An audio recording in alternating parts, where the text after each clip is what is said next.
महाशिवरात्रि भगवान शिव और शक्ति के मिलन का दिन है। इस दिन व्रत करने का धार्मिक महत्व तो है ही, लेकिन इसके साथ ही इसका वैज्ञानिक महत्व भी है। इस रात ग्रह का उत्तरी गोलार्ध इस प्रकार अवस्थित होता है कि मनुष्य भीतर ऊर्जा का प्राकृतिक रूप से ऊपर की ओर जाती है। ये एक ऐसा दिन है जब प्रकृति मनुष्य को उसके आध्यात्मिक शिखर तक जाने में मदद करती है। शिवरात्रि के दिन भगवान शिव की पूजा आराधना करने हेतु व्यक्ति को ऊर्जा कुंज के साथ सीधे बैठना पड़ता है, जिससे रीढ़ की हड्डी मजबूत होती है और साथ ही व्यक्ति को परब्रह्म का आभास होता है। इस दिन व्रत करने से शरीर का शुद्धिकरण हो जाता है, रक्त में शुद्धि आती है और आंतों की सफाई हो जाती है। उत्सर्जन तंत्र और पाचन तंत्र में जमा हो चुकी अशुद्धियों से भी छुटकारा मिल जाता है। इसके साथ ही श्वसन संबंधी परेशानियों और अन्य तरह के भी काफी रोगों से निजात मिलती है। शारीरिक व्याधियों के साथ साथ ये व्रत मानसिक रूप से भी व्यक्ति को शांत एवं मजबूत बनाता है। योगिक परंपराओं में इस दिन का विशेष महत्व इसलिए भी है क्योंकि इसमें आध्यात्मिक साधक के लिए बहुत सी संभावनाएं मौजूद होती हैं। आधुनिक विज्ञान अनेक चरणों से होते हुए आज उस बिंदु पर आ गया है जहां उन्होंने आपको प्रमाण दे दिया है कि आप जिसे भी जीवन के रूप में जानते हैं, पदार्थ और अस्तित्व के रूप में जानते हैं, जिसे आप ब्रह्मांड और तारामंडल के रूप में जानते हैं, वो सब केवल एक ऊर्जा है जो स्वयं को लाखों करोड़ों रूपों में प्रकट करती है। ये वैज्ञानिक तथ्य प्रत्येक योगी के लिए एक अनुभव से उपजा सत्य है। योगी शब्द से तात्पर्य उस व्यक्ति से जिसने अस्तित्व की एकात्मकता को जान लिया है। जैसे योग का अर्थ है किसी विशेष अभ्यास या तंत्र से नहीं, बल्कि इस असीम विस्तार को तथा अस्तित्व में एकात्म भाव को जानने की सारी चाह योग है। महाशिवरात्रि की रात व्यक्ति को इसी का अनुभव पाने का अवसर देती है। शिवरात्रि माह का सबसे अंधकारपूर्ण दिवस होता है। प्रत्येक महाशिवरात्रि का उत्सव तथा महाशिवरात्रि का उत्सव मनाना ऐसा लगता है मानो हम अंधकार का उत्सव मना रहे हो। कोई तर्कशील मन अंधकार को नकारते हुए प्रकाश को सहज भाव से चुनना पड़ेगा, लेकिन शिव का शाब्दिक अर्थ ही यही है,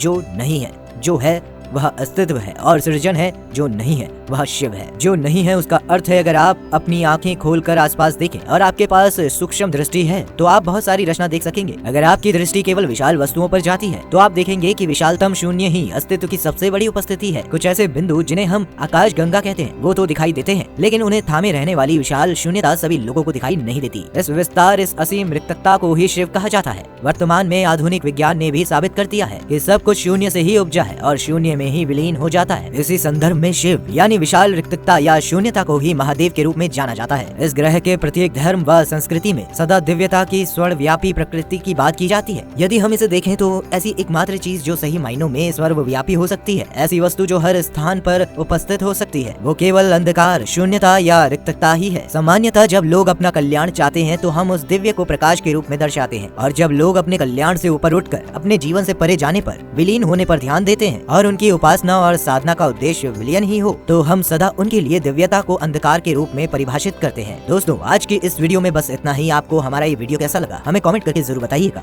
धन्यवाद।